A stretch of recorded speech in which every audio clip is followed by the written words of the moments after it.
Olá, eu sou Natália Coura, sócia responsável pela área comercial da Sparta. Estou aqui com o Vitor Neme, gestor do Sparta Cíclico. Vamos falar um pouquinho sobre esse produto, que é muito reconhecido no mercado e tem ali bastante particularidades. O Sparta Cíclico ele é um fundo multimercado com 16 anos de histórico e que usa a análise fundamentalista das commodities agrícolas para montar suas posições, isso via mercado acionário local. Com isso, o fundo possui uma baixa correlação com indicadores de mercado, como o Ibovespa ou o índice de hedge funds da Ambima, além de demais fundos multimercados também. Esse fundo, assim como a própria Sparta, ficou muito conhecido em 2007 e 2008, quando apresentou retornos de 3 dígitos, e principalmente em 2008, um ano de crise global, em que o fundo apresentou uma rentabilidade de 116%. Assim como elevado retorno, também tinha ali uma elevada volatilidade também, chegando próximo de 50%. E naquela época a gente trabalhava com commodities agrícolas diretamente nos mercados externos. Bom, atualmente o fundo ele continua se baseando nessa vasta experiência do mundo agro do seu Vitor, entendendo as melhores oportunidades que podem surgir de acordo com o movimento das commodities agrícolas, que o Brasil é um relevante exportador. Porém, agora trabalhando com ações local. Isso mantendo o potencial de retorno das commodities e trazendo um menor custo para o produto, né? Atualmente, a volatilidade do fundo ela fica próxima à da Bolsa, de 20%. E falando agora um pouco do Vitor, do nosso gestor, ele é um engenheiro agrônomo formado pela Exalc USP e tem mais de 40 anos operando commodities agrícolas. Talvez, ouso dizer, que é a maior referência que temos hoje no mercado financeiro quando o assunto é commodities. E, bom, começando aqui um pouquinho, adentrando o Sparta Cíclico, bom, apesar desse fundo ter um histórico de 16 anos, ele é uma estratégia que você já trabalha há quase 30 anos, né, seu Vitor? Então, quando você iniciou ali o fundo de commodities, o clube de commodities em 93. E ao longo desses anos, ele passou por algumas mudanças, até ele se transformar no produto que ele é hoje. Até uma curiosidade interessante é que esse produto você sempre utilizou análise fundamentalista indo a campo montar posições, né? Tá indo a campo ali sujando a bota, como você sempre comentou, isso para entender qual seria o tamanho daquela safra analisada e como que você poderia se posicionar no mercado para obter ganhos com aquela commodity. Bom, atualmente você tem trabalhado de qual maneira? E aí eu queria que você comentasse um pouquinho como que você monta hoje em dia as suas posições e até para destacar também essas diferentes etapas que o fundo passou. Oi, Natália. E oi, todo mundo. A gente continua trabalhando nas commodities que o Brasil é relevante, né? A gente começou no passado, como você falou, com o começo do fundo, a commodity principal, mercadoria principal era o boi gordo, hoje a gente já quase não opera mais, e passamos a nos concentrar nos grãos e no açúcar, onde o Brasil é o maior exportador do mundo e tudo. O problema do boi foi mais por falta de liquidez do que outra coisa. A gente vai a campo, tem uma equipe aí que já trabalha junto desde o começo, aí são 16 anos, aqui na Sparta, que avalia o andamento das safras, não só no Brasil, mas nos principais países produtores, faz o balanço de oferta e demanda e projeta uma curva futura de preços, e aí a gente compara essa curva que nós projetamos com base no balanço de oferta e demanda, ou seja, com base nos fundamentos do mercado, com o que o mercado está praticando. Ou seja, tem uma curva nossa e tem a curva do mercado futuro, e quando a gente vê diferenças, significativas, a gente passa a encarar isso como uma oportunidade para arbitrar essa diferença. Acontece que isso daí funcionou muito bem nas últimas 10, 20 anos, mas nos últimos 5 anos, mais especificamente, esse mercado mudou muito, os participantes do mercado, a gente costuma falar, a fauna desse mercado mudou. Ele que habita esse mercado das commodities mudou. Então, nós passamos a conviver com uma quantidade imensa, uma participação, protagonismo imenso de posições especulativas baseadas em robozinhos, em arbitragens financeiras, em grafistas. E os fundamentalistas que conduziam esse mercado no passado foram perdendo relevância. Apesar que os fundamentos do mercado continuam funcionando, mas se tornou muito caro carregar posições fundamentalistas no mercado, ou seja, o custo de rolagem a cada 3 meses. Por exemplo, a gente está achando que vai subir o preço da soja ou vai cair o do milho, enfim, para daqui a um ano. Carregar uma posição por um ano hoje é praticamente inviável, porque o custo de rolagem a cada 3 meses das telas inviabiliza. Hoje, um custo de rolagem, o prêmio que se paga, é da ordem de 3% a 5% a cada rolagem, ou seja, num ano você tem 3 ou 4 rolagens para fazer que custariam 10% a 15% do valor do contrato. Isso, via de regra, é maior do que a arbitragem que dá para fazer. Além disso, tinha um custo de estrutura muito caro, e aí nós percebemos que seria muito mais interessante aproveitar essas arbitragens e esses fundamentos operando através das ações de empresas que se beneficiam, porque com as empresas não tem esse custo de rolagem. Com as empresas você compra a ação, a empresa você sabe direitinho quanto que ela vai ganhar com o seu fundamento, com a alta do preço de uma commodity ou com a baixa do preço. E o mercado também não está tão correlacionado nas ações. É comum ver aí mercado de açúcar em alta e as empresas de açúcar na bolsa aqui embaixo, porque a bolsa está caindo e vice-versa. Ou seja, não tem correlação entre o que está acontecendo com o mercado da commodity e o que está acontecendo com o preço das ações, que estão diretamente relacionados. Não tem correlação no curto prazo. No médio e longo prazo, óbvio que tem, porque esse preço é que vai fazer a rentabilidade das empresas. Quando a gente percebeu isso daí foi mais ou menos em meados do ano passado, a gente começou a desmontar as posições com derivativos que a gente fazia, que tinham esses custos altos de rolagem, e partir para nos posicionarmos em cima das ações, né? Relacionadas com os fundamentos que a gente estava enxergando. Isso funcionou muito bem, está funcionando até hoje. Tanto é que está com uma rentabilidade muito boa. Ou seja, achamos uma forma nova de usar o nosso conhecimento, a nossa equipe, toda a expertise que a gente tem de acompanhar essas safras aí, né? Que basicamente açúcar e grãos aí que hoje a gente concentra muito, para conseguir tirar proveito no mercado. Isso daí está funcionando muito bem.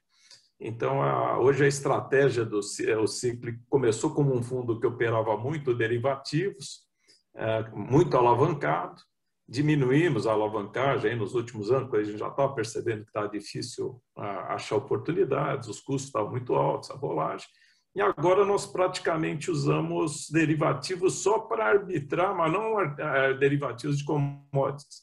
Como a gente consegue projetar bem o preço da commodity, a gente tem que olhar os fatores de risco que podem afetar a vida das empresas que a gente vai investir. Então, por exemplo, o câmbio, juros ou o próprio sentimento da bolsa, né? Então, a gente pode redear. Se a gente acha que o sentimento da bolsa vai virar negativo ou está eufórico demais, aí pode vender um pouco de índice futuro. Se o câmbio está bem alto, como teve aí recentemente, a gente pode virar vendido em câmbio, porque a maioria dessas commodities, o balanço das empresas é em reais, então a gente fixa o câmbio já. E, eventualmente, até taxa de juros. Se a taxa de juros está muito baixa, a gente pode comprar a taxa de juros, porque se a taxa de juros subir, ela vai diminuir o múltiplo que vai ser pago pelas empresas na Bolsa. Então, essa é a estratégia atual nossa aí, que está caminhando bem, os resultados estão mostrando e deve continuar muito bem daqui para frente. Muito bem. E agora uma dúvida, o agro ele é tão relevante para o PIB do Brasil, mas quando a gente verifica a liquidez desses ativos no mercado financeiro, a realidade ela é outra, né? E por que esse mercado não é mais desenvolvido aqui no Brasil? O próprio Sparta Cíclico acaba nem tendo par de mercado para a gente fazer comparações, porque você não vê gestor ali focando numa gestão em commodities, né? Mercados de commodities, em geral, são muito arriscados. São mercados que a gente chama de soma zero, ou seja, tudo que alguém ganha, alguém tem que perder. Diferente do mercado de ativos, onde todo mundo pode ganhar, a maioria pode ganhar junto, a maioria perder junto, como é o caso de imóveis, que é o caso de obras de arte, metais, moedas, ações, tudo isso. Quando valoriza, normalmente todo mundo que está posicionado ganha junto, e quando cai também, todo mundo perde junto. No caso dos derivativos, não. Para alguém ganhar, alguém tem que perder. E aí se tornam mercados muito competitivos, muito especulativos, e a sobrevivência de um trader é muito difícil. Eu mesmo, quando estava começando a operar, já estava, acho que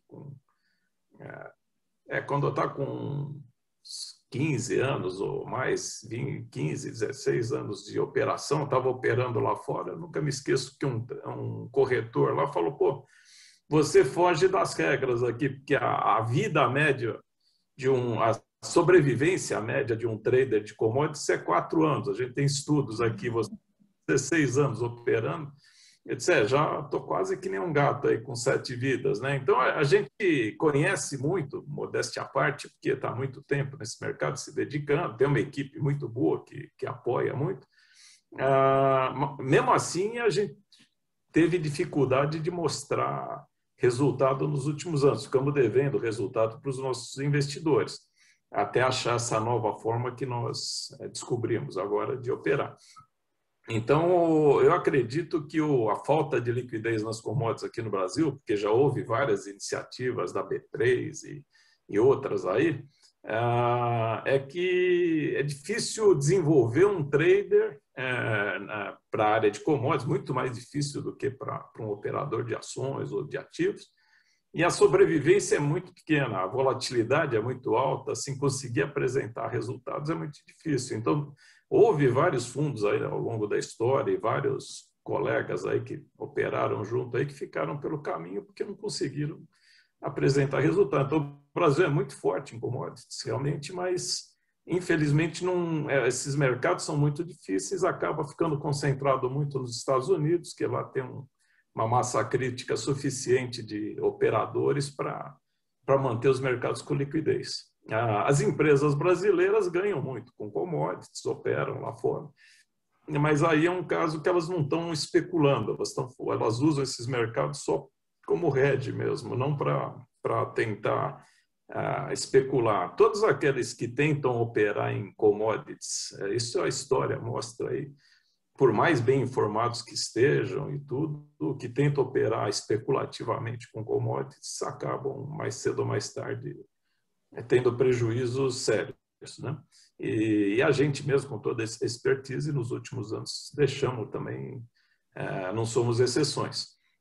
Já agora, como a gente está operando com ativos relacionados a commodities, e como temos muita informação, então aí está mostrando que esse talvez seja o caminho correto. Aí os resultados até agora estão mostrando isso nos últimos 12 meses, e nós estamos muito otimistas aí para daqui para frente que o cíclico vai apresentar resultados excelentes nos próximos meses e anos aí. Muito bem. E essa questão que você fala que é muito difícil, né, de você achar pessoas operando no Brasil, porque realmente é complexo, né?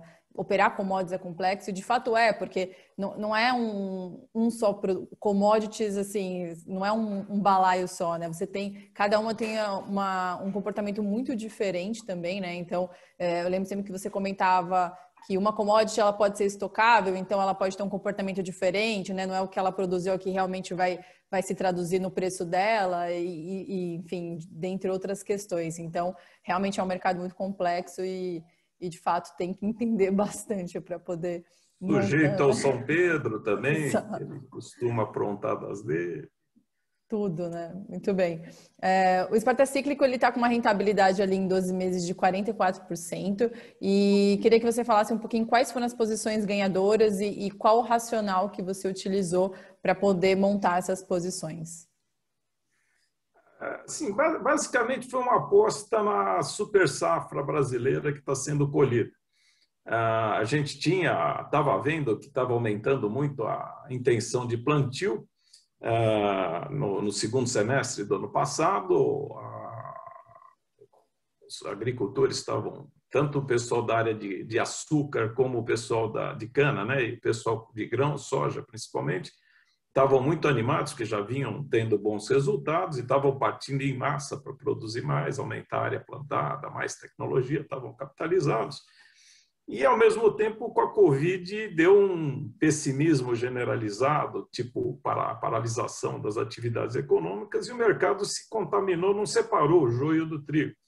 E aí pegou empresas que estariam sendo super beneficiadas com esse movimento de aumento de safra e colocou no mesmo balaio das companhias de turismo, coisa que o vale.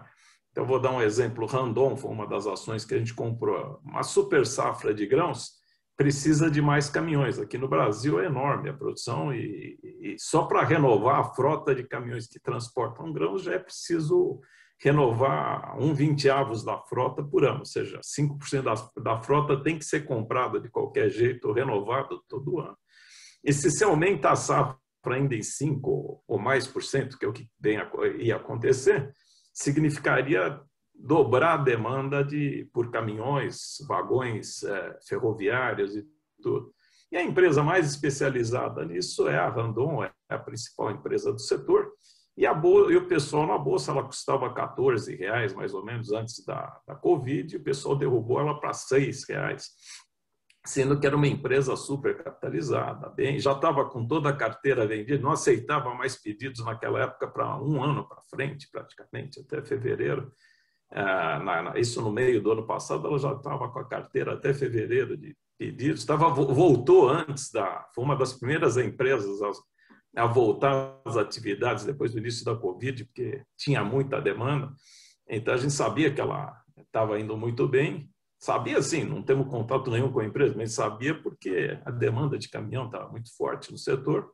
E a gente resolveu comprar ela. Foi o mesmo caso da São Martinho, também tinha uma expectativa aí de redução de oferta de açúcar no mundo para esse ano. Tudo. A São Martinho, ó, super produtora, super bem administrada, a empresa trabalha toda redeada, ou seja, já tinha garantido os preços de venda, ou seja, não tinha problema com Covid nem nada, a mesma coisa. A empresa valia 30 e poucos reais na bolsa, derrubaram ela até 15, 16 reais, quer dizer, muito abaixo do valor das terras que ela tinha, para ter ideia. Fora todo o patrimônio industrial, estoques, tudo. Quer dizer, essas empresas passaram a valer uma fração do que elas têm em caixa ou em patrimônio. Assim, e são empresas que estavam a 1.000 por hora e não tinham desacelerado nem um minuto, estavam com todas as vendas garantidas. Então, a gente viu isso daí, seria a mesma coisa, só que em vez de comprar açúcar no mercado futuro, nós compramos São Martinho, em vez de vender soja em Chicago, nós optamos por comprar Randon, porque comprar Randon é a mesma coisa que vender soja em Chicago, mas é melhor ainda. Primeiro que não tem que rolar a tela, segundo que pode faltar soja em Chicago, como de fato acabou acontecendo, e não caiu o preço.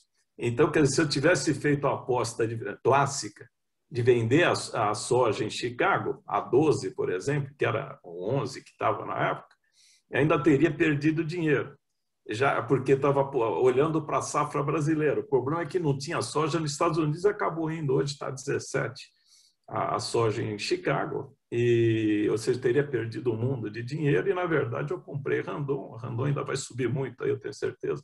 Está super barata ainda na bolsa, né? E mais recentemente, a gente entrou em outras empresas também. A própria Vale do Rio Doce, na época, estava super desvalorizada por causa do evento de Brumadinho, mas a gente estava vendo, que a gente acompanha também petróleo, ferro, estava vendo disparar o preço do minério de ferro, então a gente sabia que ela ia ganhar muito dinheiro, é só fazer conta, não precisa ter, é só olhar a tela da Bloomberg lá que a gente vê o preço. Por mais trágico que tenha sido o evento de Brumadinho, o fato é que a alta do preço do minério de ferro cobria todas as indenizações que ela teria que pagar, tudo isso, e pagou, mas sobraria muito dinheiro, né? Então, a gente também entrou em Vale, a Petrobras mesmo, a gente estava vendo o petróleo recuperar, E a Petrobras virou uma grande exportadora de petróleo. Pré-sal é um petróleo de alta qualidade, porque tem menos enxofre.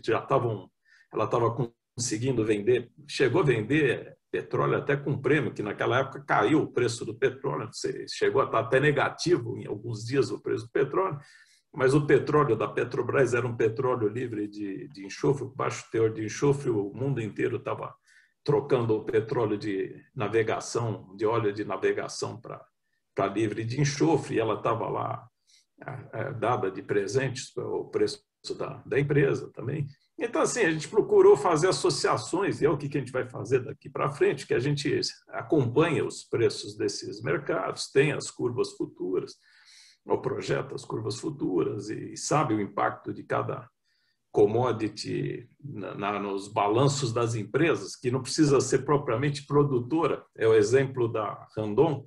A Randon não produz soja, mas ela ganha talvez até mais do que um produtor de soja, porque quando se produz muita soja, tem que transportar essa soja. Faz parte da cadeia, né? Faz parte da cadeia, todo mundo da cadeia ganha.